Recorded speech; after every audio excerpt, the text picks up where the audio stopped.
Podcasting since 2005. This is the King of Podcasts radio network. kingofpodcasts.com. It's rare that people, one, see the end there and then think this is exactly how I want to go out and then get to do it. And that's what John got to do tonight, right? He had his sort of farewell run. Welcome to Wrestling is Real. To be the man, you gotta beat the man, and I'm saying, woo, right here. Here's the future of wrestling. You can call this the new world order of wrestling, brother. Day in and day out, I am the best on this microphone, in that ring, even in commentary. And whether you like it or you don't like it, learn by God to love it, because it's the best thing going today.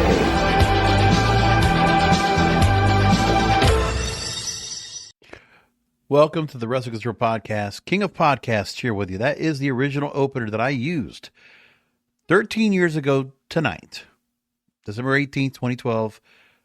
And that was 979 episodes ago. 13th anniversary show. Thank you for finding the program. For those of you that have been here for the longest, you know, I'm sure IceMane23, if you're still out there listening, thank you. I still chat with you once in a while on X. It's good to hear from you, brother. To my past co-hosts, which would be Jeremy or Mark or Chuck. I'm not going to go by the names because I forgot them all by this point. The opportunity to go and do this program first among all the podcasts that I did under the King of Podcasts banner, which I'm about to go and renew the website once again, kingofpodcasts.com. So I've done this show for so long, and I'll tell you, this year, among all years, I started feeling like, man, can I keep doing this show? Because I've been disappointed this year. And the last couple of weeks of programming, I've obviously talked about that. But I still feel like I'm compelled to stick around and do this because I'm not tired of it. I'm not tired of wrestling in any way, shape, or form. I'm not tired of pushing back, because I think what happened too was that when I hear so many other podcasters out there that continue to defend, and of course they must go ahead and defend WWE and support and coddle the juvenile delusional fandom that is so consumed, indoctrinated, brainwashed, warped, that they're going to just say, well, they're gonna plausible deniability is going to be in their vocabulary for the rest of the time. It's amazing how low of a common denominator we have right now for fans that, you know, they're so passive in wrestling. They don't really appreciate the wrestling that you and I, that have gone back for years and years as fans, have enjoyed, with storytelling, with characters, with gimmicks. We don't have much of that anymore now. It's still out there, but not as much as before because it's too cool for school now. We're getting create a storyline for the juvenile delusional fandom. They're just going to go and create the stories that they want. But when they get outcomes that are not according to plan, according to what they wanted to make happen, because when Triple H has been giving out so many different things and so many different stars that would have never gotten the rub, would have never gotten the chance to be noticed. You know, they are giving everybody a chance. It's like parody personified.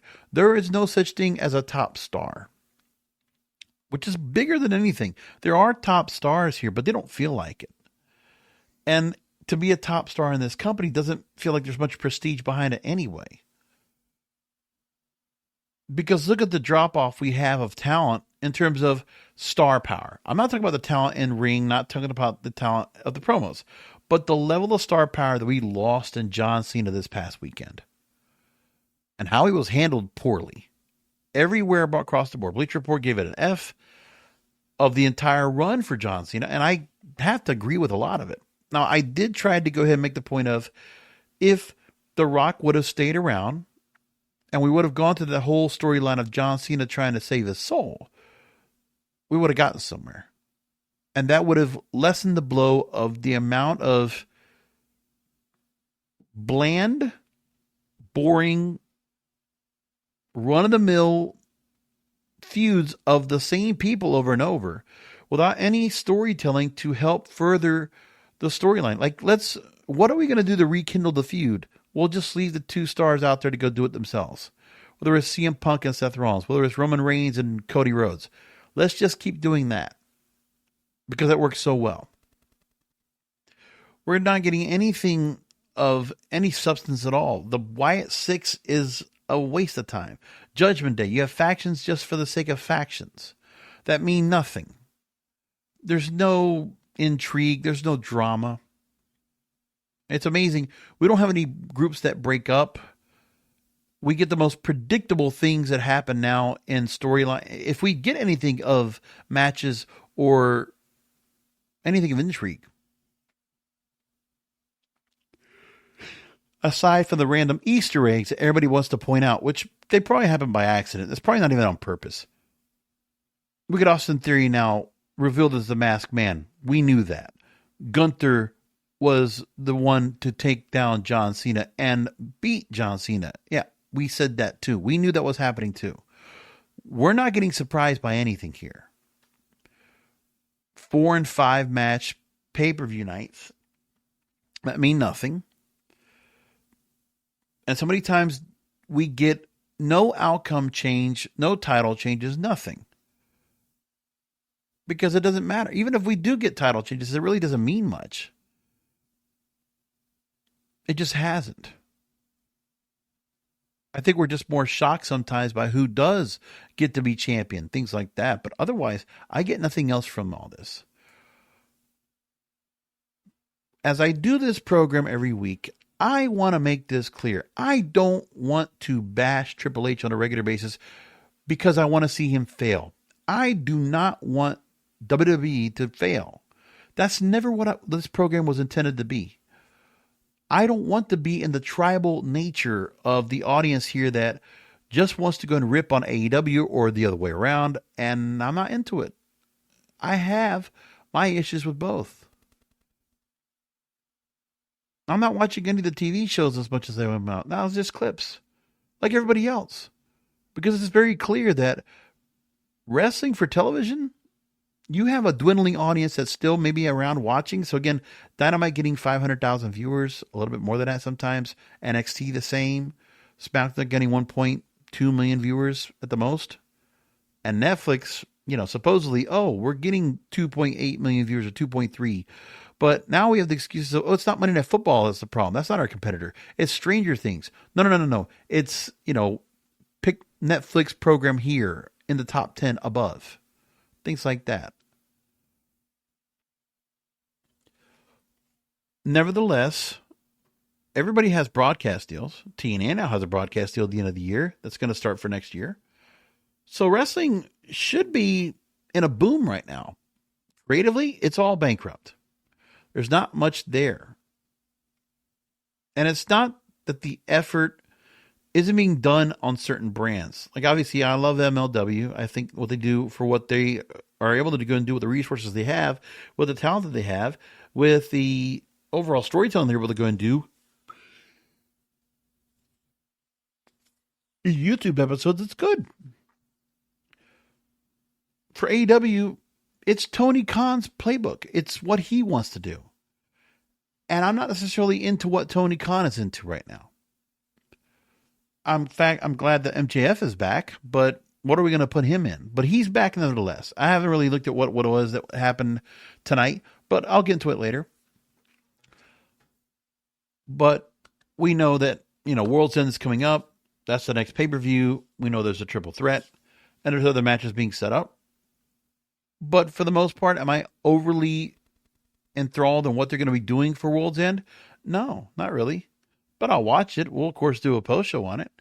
But so far, they're going back to Chicago, another event. And so far, Continental Classic has been something that's out there. Just another tournament for this title that I really don't pay attention to too much. And then we have the world title with Samoa Joe, Swerve Strickland, Hangman Adam Page. And now MJF is added into a 4-way. So MJF already had the contract. He cashes it in. Here we go. See, even tonight, if I didn't watch, I kind of can follow what's going on here. So that's an extra caveat to make the world title match pretty cool. That's good. I like that. And Chris Statlander, Jimmy Hayter for the women's world title. Yeah. Nothing with Toni Storm. Nothing with Mercedes Moné. We don't know anything where the Don Callis family stands in all this, but they're working on it. And the Continental Classic for this year so far, we're already looking at tonight, Jon Moxley, Pac, Orange Cassidy, Jack Perry, Kevin Knight, all won in their collective Continental Classic matches, and they move along and go forward. And then we'll get to that point, and then we go to the Hammerstein Ballroom, which will be a cool little look to it. And, we'll see what they come up with at the end of all this and who becomes part of all. But, I'm not overly... I mean, it's nice to see all those stars in there, but again, tournaments don't really matter much to me at all. It's just kind of what it is. That's fine. But that's AEW. Tony Khan has his direction of where he wants to go, but he's not doing anything more than playing safe. The booking is safe. The booking is meant for the truly hardcore fans that have stuck around since 2018 or 2019 when they first started the brand. That disenfranchised WWE fan that left, and they are going to continue to go and stand firm with AEW, ride or die. And I'm not necessarily into that kind of line of thinking either. I want AEW to do well. It's kind of it's plateaued. It's not moving up or down, in my opinion. But it's not where I want that company to be. TNA, under WWE creative control, is not going to be anything more than that either. And for WWE itself, they're not doing anything to help themselves to improve. As I said last week, I don't expect Triple H to stick around at the end of next year. Could have taken my idea. I mean, my thing is, at least I'm trying to be constructively creative here. In this situation, Triple H, if you would have gone out in front of the crowd at Monday Night Raw on Monday night, you would have gotten booed out of the arena. But you could go Authority 2.0. And actually, I heard Stevie Richards talking with Vince Russo and Ben Amin on the Russo's brand. Yeah, the idea of let's go Authority 2.0, Mr. McMahon, personified, go for that kind of approach again, another authority. And I agree. That is the approach to go. If you want to salvage anything that is being done right now, if you want to help get over the stars that you have, you need to find out who are the stars that are going to go up against Triple H and take that storyline. Build upon it. Who's the Stone Cold that will buck the authority? And anybody else that wants to align with him? Is it Cody? Is it Seth? I mean, I would like some new stars to come in here. I would actually like some young guns to be a part of this. Personally, I wish it could be Braun Breaker or Jacob Fatu or somebody. I mean, I don't know.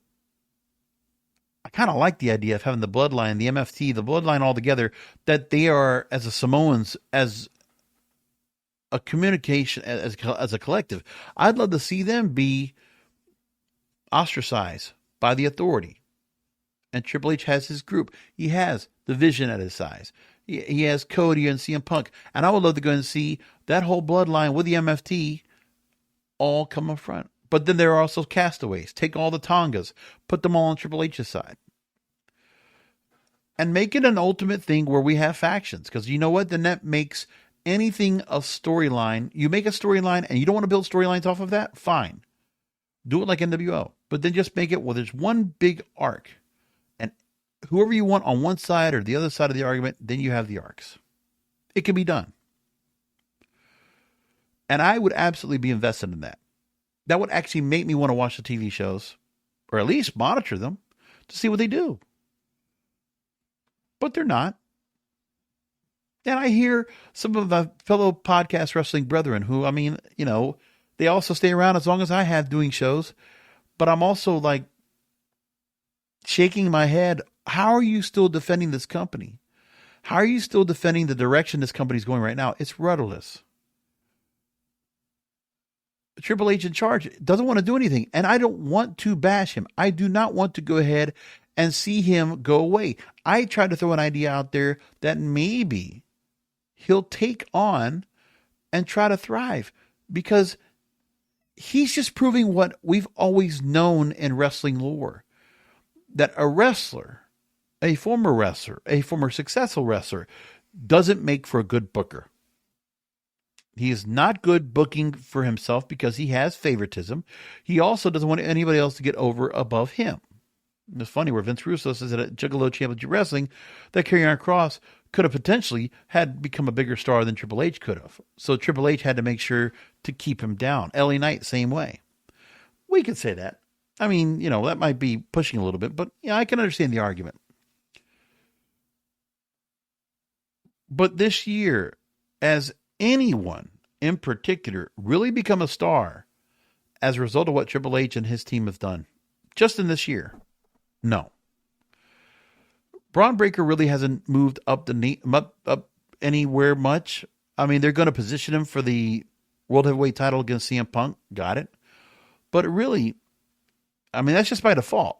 It's like, well, they need to do something with him. He's generational talent. I mean, it's no doubt about it. You can make a big star out of him. John Cena should have taken on Dominic Mysterio. We know that. And Dominic Mysterio should be away from this Judgment Day, because it's just a cancer that's going to pull him in and going to hold him down. That is an anchor. That entire faction is an anchor. It's not even a fragment of what it used to be, of what it originally was. So get rid of that. And by the way, when they want to go and book for matches and book for things, the NXT thing, man, let's talk about that real quick. Thea Hale becomes NXT Women's Champion over Blake Monroe.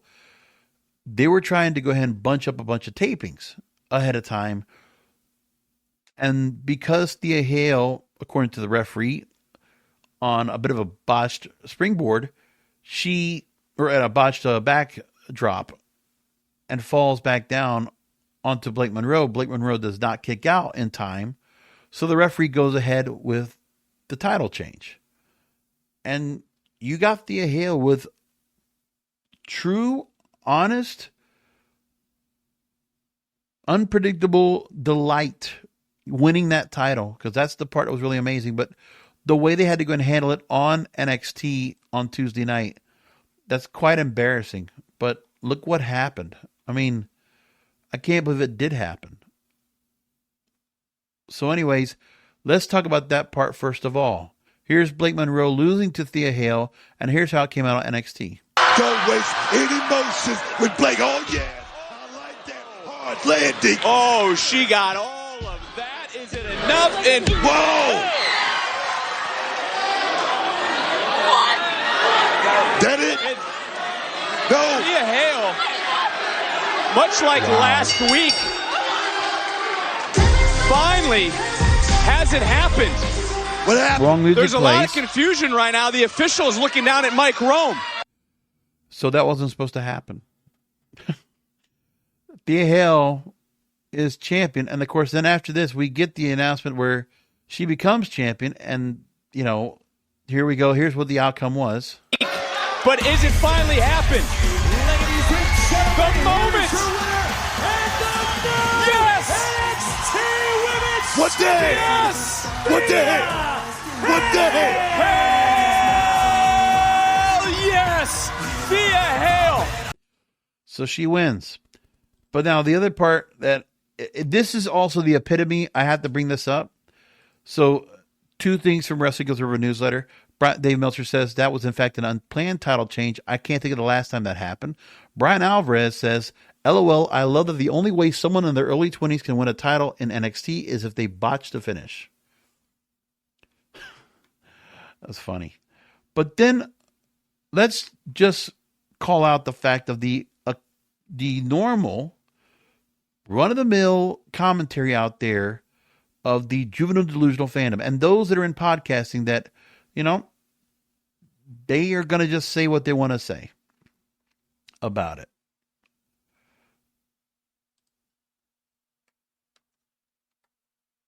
One of those that have followed in wrestling podcasting for a long time makes a comment about it.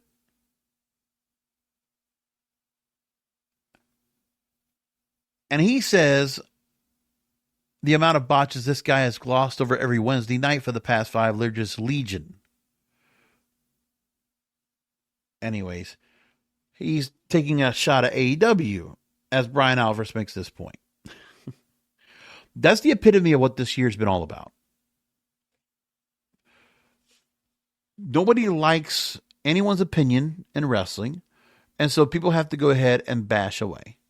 And everybody has to pick a side, and if they don't, there's something wrong. Listen, I am not worried too much anymore about what people think of anything that I say on this program. I'm critical, and I've been critical all this time doing this show. But when I found things that are good, I am all into it. And that's what it comes down to. You don't have to like Tony Khan. You don't have to like AEW. And I am very critical of it. And I'm not saying it because I need to go ahead and qualify whatever I say for the audience, just to go ahead and make sure that somebody's going to go and bash me anyway in comments, whether it's on YouTube or TikTok or wherever else. They're going to make their comments about me and whatever. It doesn't make a difference. You can say all you want. But everybody can get all upset, get their panties in a wad, cry in their little pram, and I'm not going to care any different about it. I just think that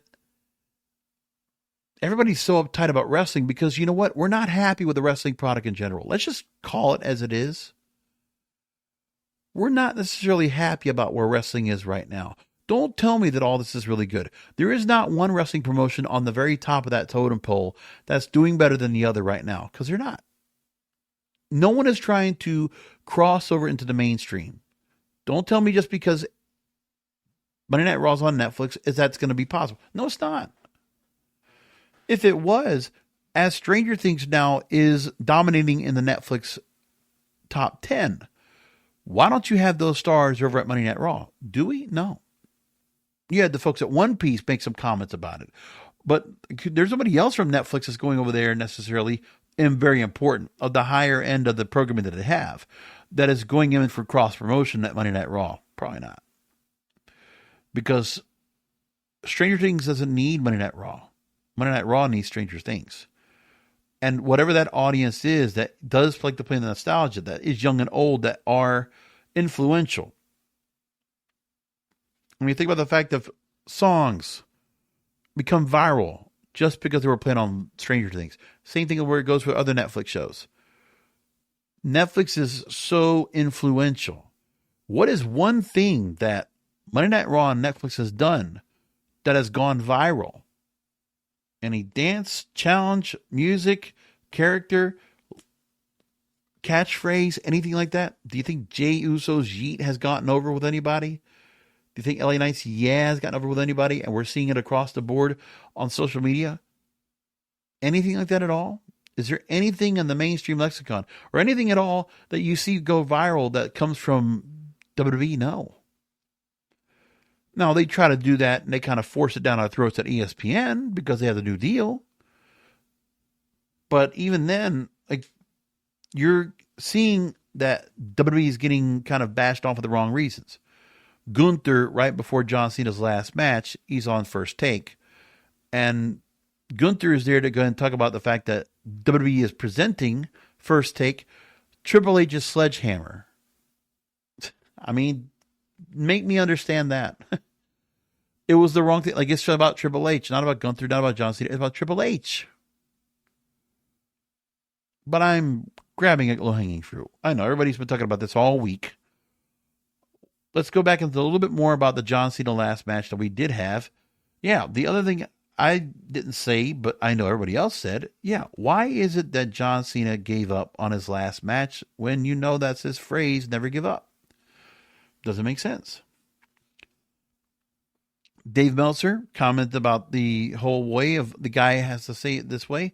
Losing a last match that shows they don't know wrestling history. If you're talking about Hall of Fame wrestlers, I think more than one that then lost. That's going to take from Dave Meltzer. You think that he should have done anything but lose. And it's like, no, it's a debatable point. If you're talking about Hall of Fame wrestlers, I think more of them have won than lost. The Santo on Saturday, his father, Fritz von Erich Vern Gagne, Terry Funk in Japan.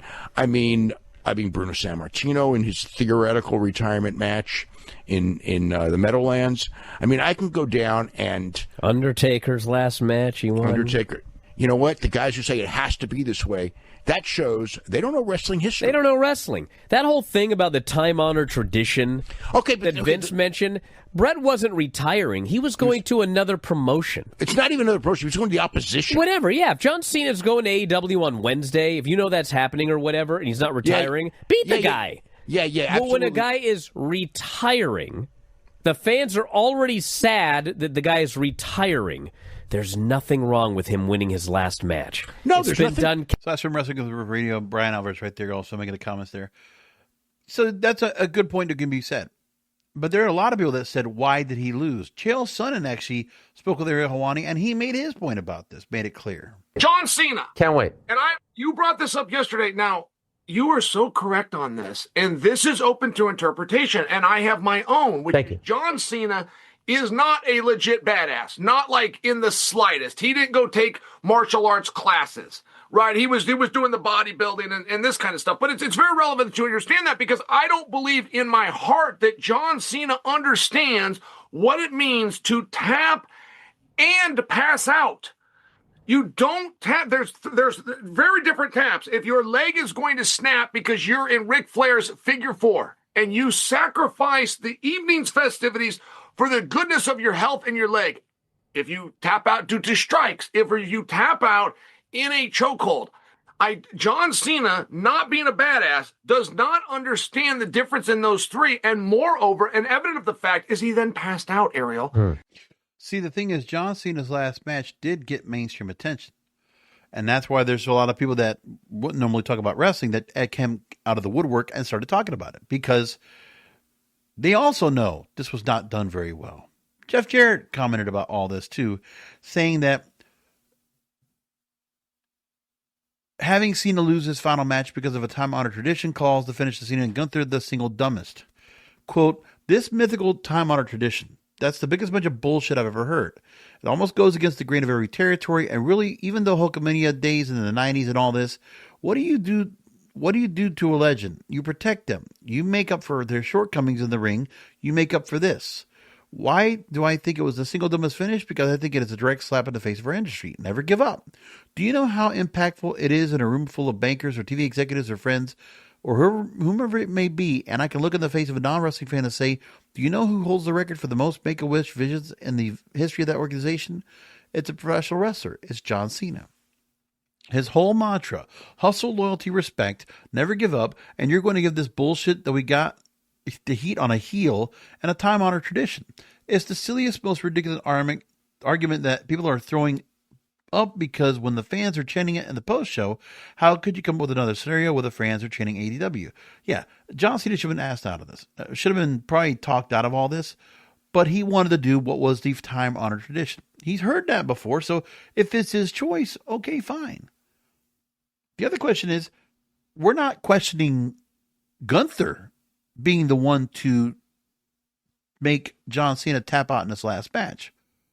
But Gunther's 38 years old, and he's been NXT bound, and he was very dominant across the board.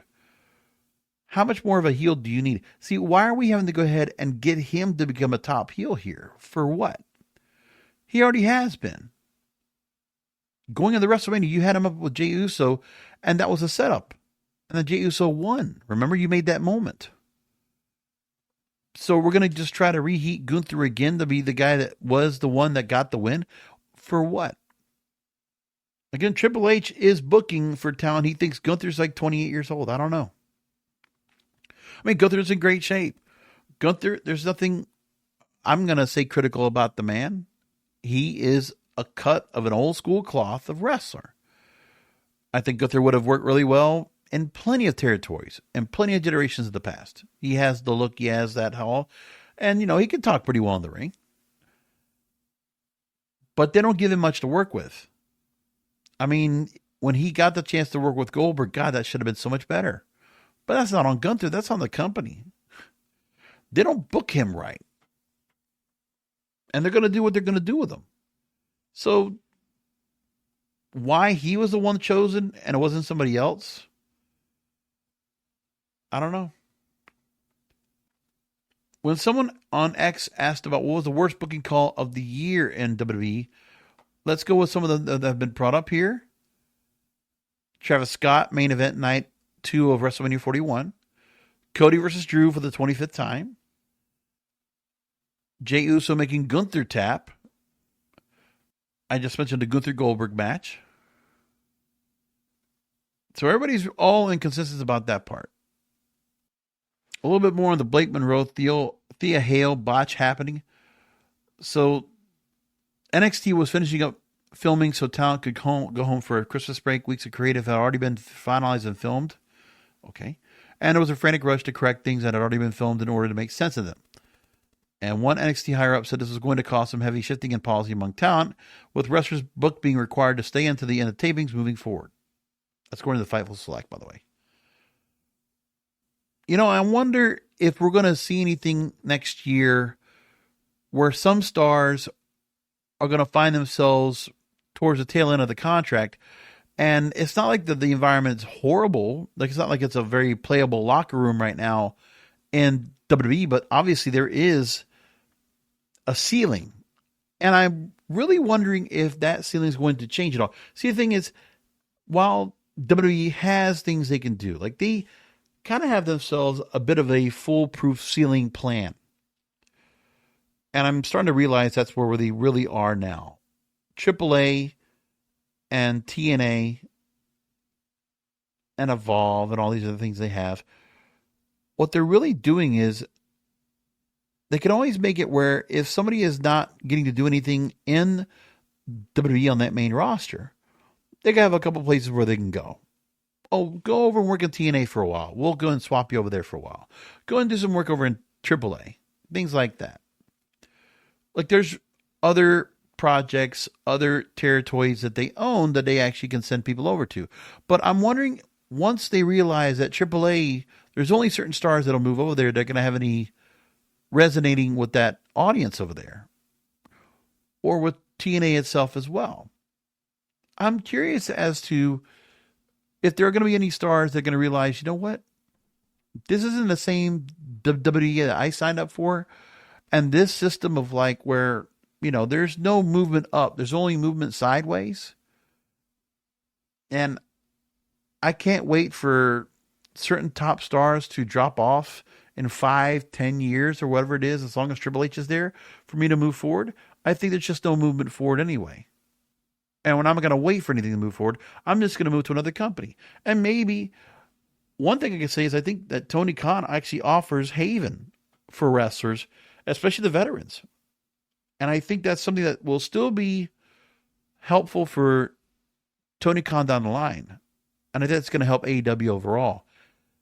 For Triple H, I don't know of a lot of stars they're able to go and recruit right now outside of NIL or their ID program or wherever else. It's not like they're taking a lot of stars and bringing them in and doing a whole lot with them. Unless you think NXT is a great place to be and you're Ricky Saints or Blake Monroe and like, okay, they moved over there. They got to be in this environment. But do they expect to be moved up? Probably not. I honestly think in my heart of hearts, Ethan Page, Blake Monroe, Jordan Grace, and Ricky Saints, I don't expect them to move up. Lexus King, I don't think any of those stars are going to move up. I don't think Triple H will ever pull the trigger and take some of those stars and move them up. I think he's more than content to keep stars down there with Shawn Michaels over there at NXT. And they just work there and they just continue to apply their trade and that's it. And they're just going to be lingering down there. There's no movement up for them. And if they're happy to be in that NXT purgatory that it is, because it is. TNA, NXT, AAA, it's like purgatory. You're not moving up anywhere. You're not moving down anywhere. You're just like in this quagmire of, mediocrity, of just not doing anything with yourself. You're not going to make a bigger name for yourself. You're not going to do what plenty of other stars have done in that company. Because remember, how many stars we have that under Vince's watch became bigger stars overnight? I mean, John Cena at the end of the day, he's retiring from in-ring wrestling, but that guy's got the movie career and TV to do. He's got plenty of work. Whether it's Peacemaker or Wipeout or whatever other movies he's going to be doing coming up. Batista became a movie star as a result. Rock has plenty of things on his plate. Becky Lynch now moving on, doing Star Trek kind of material, right?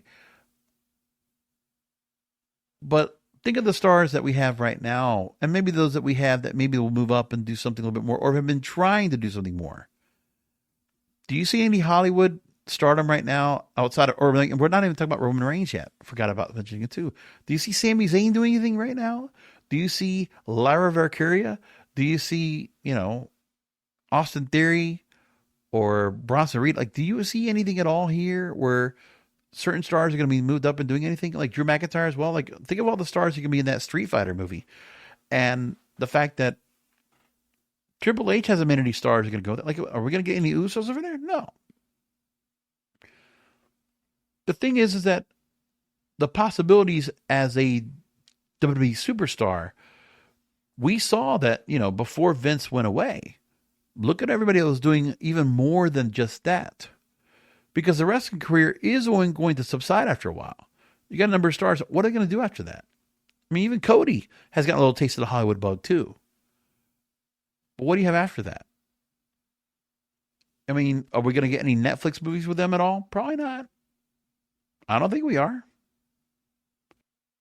But of course, the juvenile delusional fandom out there, they don't care about this. They're not thinking about all this. Because I think they kind of like the fact that all these stars are going to be stuck here under their contract and they can continue to go ahead and pick a storyline of whichever star that they want, and they can fantasy book whatever that star is going to do. And they're happy about that. So let's fantasy book Gunther. Let's fantasy book Austin Theory now. Oh, what are they going to do? Ooh, it sounds exciting because they are playing it up in their heads. They're doing the best to make it sound good to them, to keep them hyped up, to keep themselves excited. Because Triple H isn't doing that. Because they can't. They're not able to. Just look at the crowd that they had that goes. And we're going to go back to Tony Khan and MVP talking about Triple H and Tony Khan. But let me just play real quick. When you hear the creative team and how they felt about all that was going on here as people were coming over here to watch. There was a couple of clips I had that I wanted to go and play up here. Let me play one YouTube short that really embodies where things are. Listen, your diehard fandom that paid a lot of money to go see John Cena's last match and to see the stars and all the creative team basically come out. When you see Michael P.S. Hayes, when you see Stephanie, Triple H, all the others come out. And the barrage of boos that all of them got. This is from somebody that was on the ground on the ramp to ringside that was putting this out on video, and this is what they caught.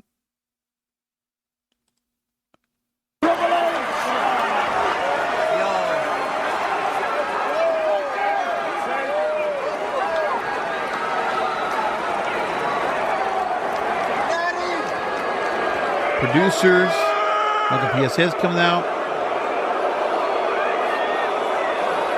Charles Robinson coming out. So the crew that is working right now underneath Triple H. Miz coming out. Not a lot of nostalgia, not a lot of legends that were here for this.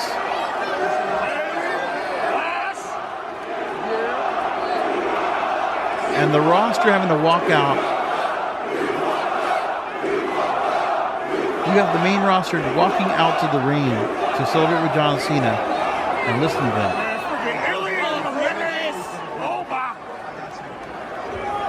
Shinsuke Nakamura has not won a match except one for main event, like all in the entire year.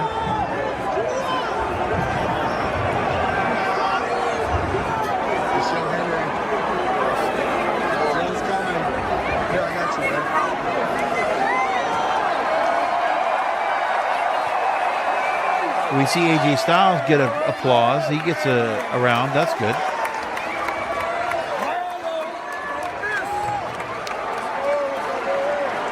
And then eventually Triple H is going to come on out with Steph.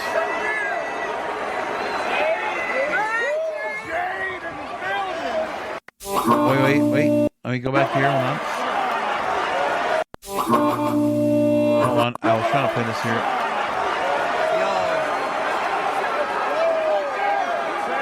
There's more to it, but this YouTube sure doesn't let me really get too much out of here. I'm trying to go play the rest of the part here, but it won't let me really put it in there. There we go.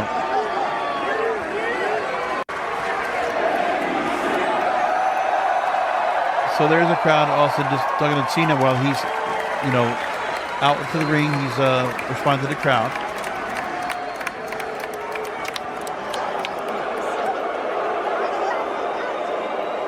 And as we see approaching, more stars coming out.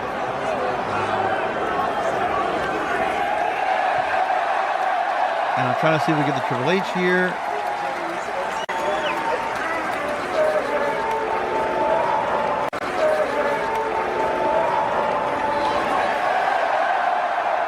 Saxon.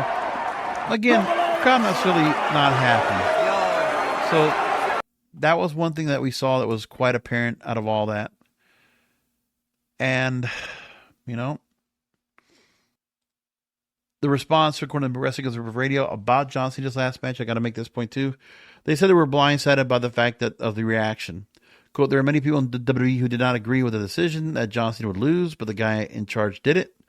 One thing I can say is that even though they may say something different publicly, they were blindsided by the reaction. The idea that we did it, we knew it was going to get heat. It's just the price we pay. When they're all chanting and he's going, oh, I thought it would be louder. That was a defense mechanism.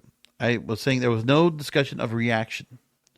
And that was in response to Triple H when he was sitting down in the post show making comments about it.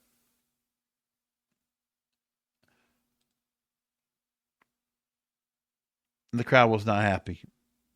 And we continue to go across and see what people say about it. But overall, people are really upset. And I can understand where some people are not in a real good mood to talk about anything when it comes to where they're going with the company right now and what they've done. Going back to Triple H coming out to celebrate with John Cena and the crowd and how they got upset. Here's what it sounded like once more. I played it on the post show on Saturday. Let me play it again.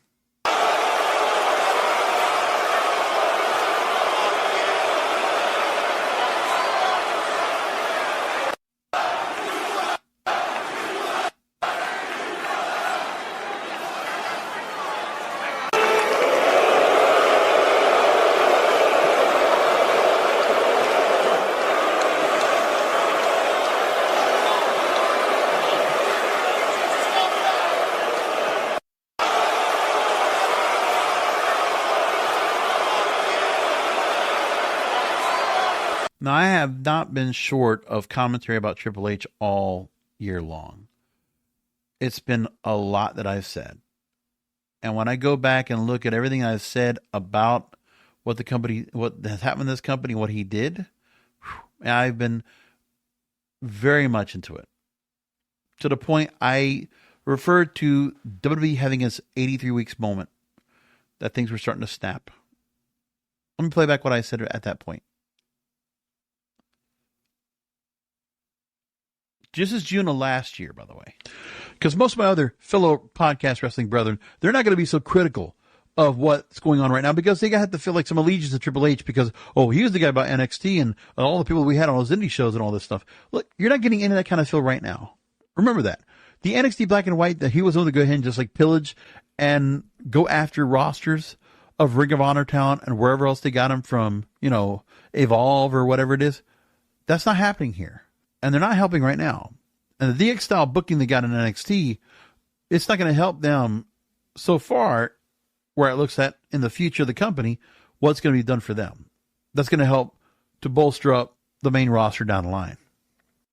By the way, it's very clear that whatever they have in NXT is not going to do anything to help this product going forward. Let's make that clear too.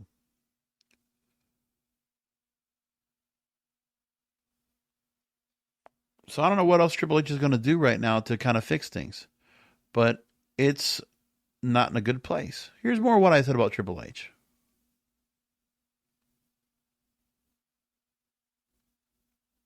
Like the internet is all complaining that we're lifting the curtain and showing you stuff. Meanwhile, they're doing a podcast that all it does is talk about the behind the scenes shit that's going on. Like, I don't understand that logic, right? Like, the world knows an 8-year-old kid picks up his iPhone, Google stuff, and it tells them all the behind the scenes stuff, right? So it's telling you that, they're not paying attention to the podcasters, the streamers and out there, that are amplifying WWE to a certain audience. They'll care about the audience that's actually catching on to all this that are completely outside of the know. And in a way, I mean, that's not too bad of an idea to go ahead and go after a younger audience that's not really in the know and kind of just, you can string along like puppets all the other people that have been longtime fans of the product. And then if you go for the lowest common denominator and the youngest common denominator, then maybe you'll get an audience that will continue to be growing and be a part of this, but also to a much more inferior product than we're used to being a part of.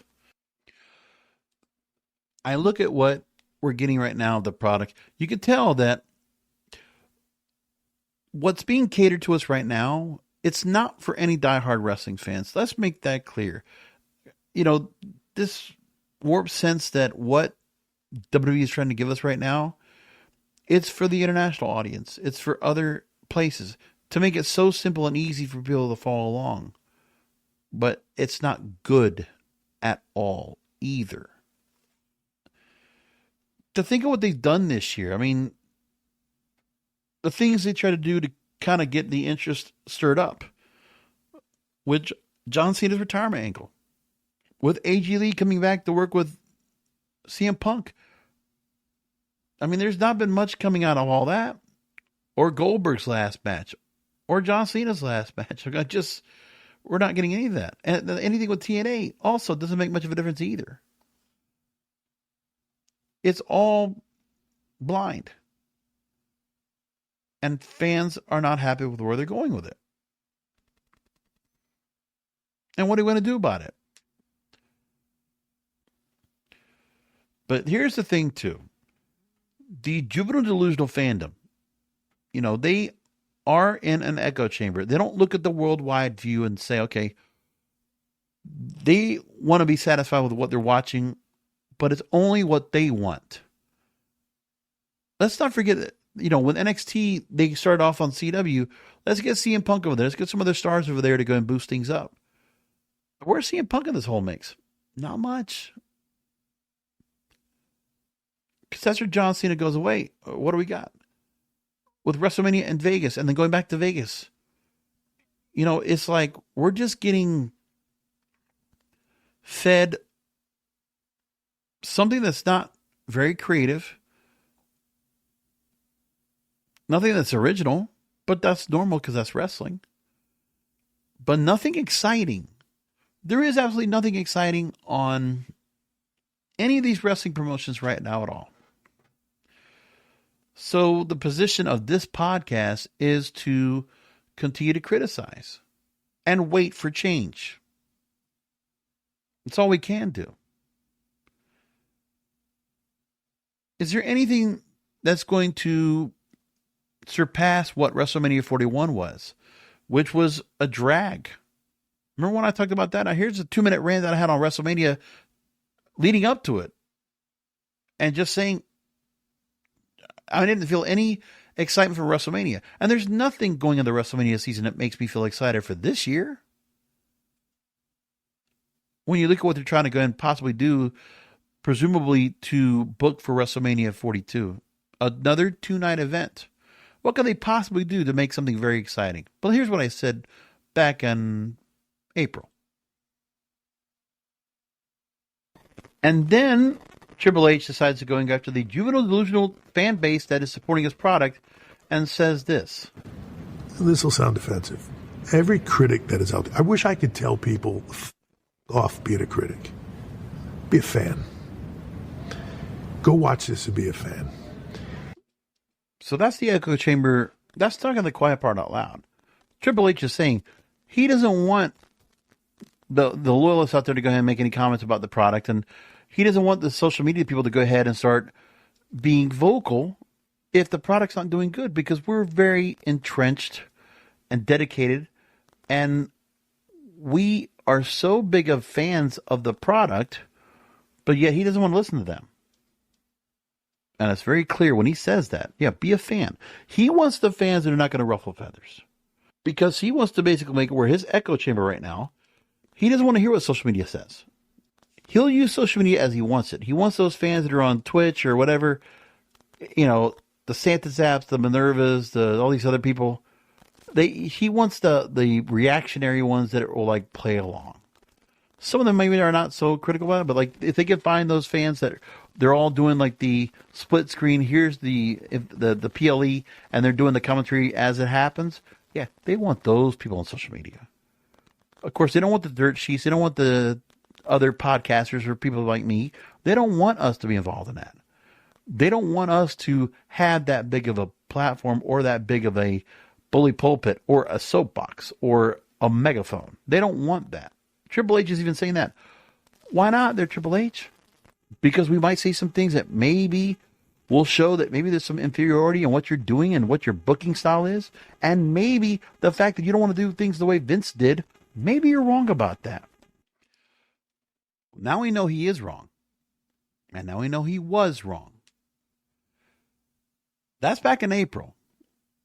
And how much has changed in 7 months? So the problem is now is that as we go into 2026, the fan base, you know, the ones he said he wants those that are critics to F off, be a fan.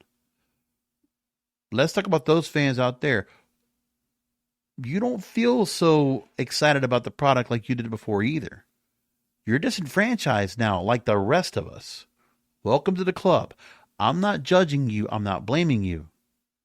I'm not disappointed. There are some fans out there that are coming to the reality that what Triple H sold us was a bill of goods that was no good. And there's not any real direction to everything that's going on here. The ID program is squandered. The NXT program is squandered. Whatever else has been done has been poorly managed. Let's make that clear. When I talk about Triple H and his NXT vision blinding WWE to mainstream success, here's what I said back then. October. But there's really something in the mindset of Triple H. And I don't want to throw him under the bus here. I'm not trying to go in and criticize him for that. By the way, this is also October 2024. Let me make that clear. But I just want to go back for context and show you where we are from what I was saying back then and where we are today. A whole lot of things that have come to fruition. But here's the thing that I have to explain as to what's going on with WWE and where NXT is trying to follow suit. I come to the realization that Triple H is really trying to just take the NXT model he used in the black and white. I know for some of you, you're going to sound like, oh, yeah, okay, Captain Obvious. I know I've been seeing the NXT-fication of the WWE right now and the main roster. I know it's been there. I wanted to give benefit of the doubt. He could take some of the concepts, some of the things he caused excitement and really was able to go ahead and get crowds into a frenzy over what they were doing on NXT. Example, Mae Young Classic. Example, War Games. Moving on.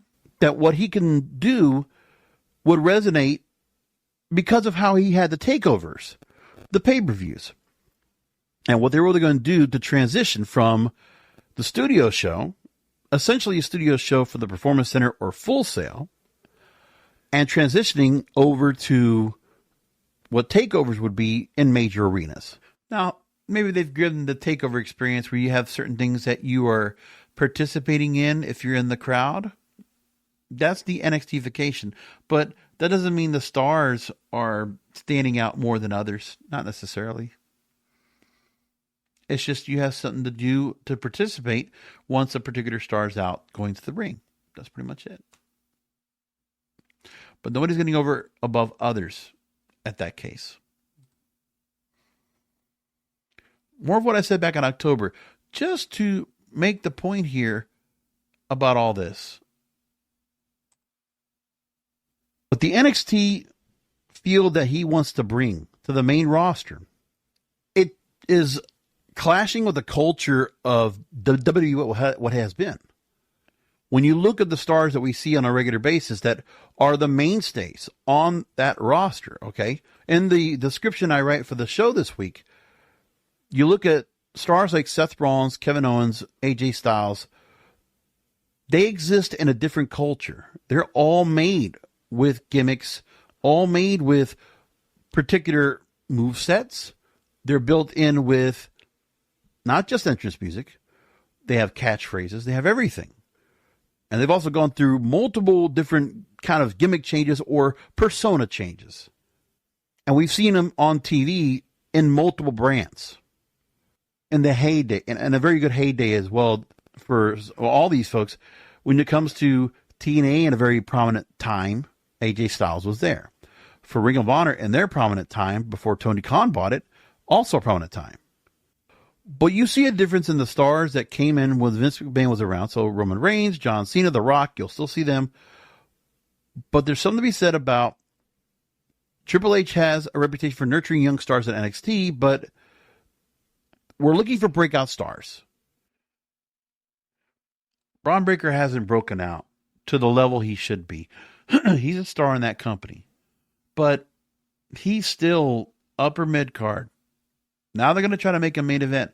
They have to. But then you look at other stars they have at NXT that could be brought over to that main roster by now, but they haven't. And the ones that they have, they've squandered. Julia was here, won a mid-card title. Now she's kind of like lost in translation. Stephanie Vaquer, I mean, nobody's really paying attention. She's just like, they don't have any opponents for her. She is relegated to Devil's Kiss and being looked at with the horns, and that's pretty much it. She's eye candy for all these wrestling fans. But, I mean, anything about her moveset at all, Shinsuke Nakamura, you put him in a Wrestle Kingdom, several years ago, that guy was one of the biggest draws there was. Now, he doesn't win a match in this company. Things just don't go the right direction.